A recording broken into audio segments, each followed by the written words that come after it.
நீ நம்ம பார்க்க போகிற படத்தோட பேர் மூஞ்சியா. ஸோ மூஞ்சியா அப்படிங்கிற பேரில் பார்த்துட்டிங்கன்னா ஒரு மூவி அப்படிங்கிறது வந்து நம்ம இதில் இருக்குது.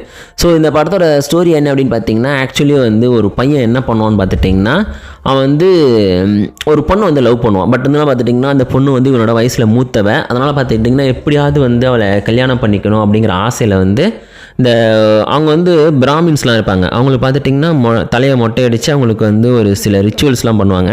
அந்த ரிச்சுவல்ஸ் முடியறதுக்கு முன்னாடியே எவனாவது ஒருத்தன் வந்து இறந்து போயிட்டான்னு வச்சுங்க, அவன் வந்து மூஞ்சியாங்கிற பேயாக வந்துடுவான் அப்படிங்கிறது வந்து அவங்களோட இது. ஸோ இப்போ என்ன பண்ணால் பார்த்தீங்கன்னா தலையை மொட்டை அடித்து அந்த ரிச்சுவல்ஸ்லாம் ஸ்டார்ட் பண்ணி அது வந்து ஆன் கோயிங்கில் இருக்கும்போதே பார்த்துட்டிங்கன்னா தன் தங்கச்சியை போய் வந்து பலி கொடுத்து அவன் லவ் பண்ணுற பொண்ணை வந்து கல்யாணம் பண்ணிக்கணும்னு நினைப்பான்.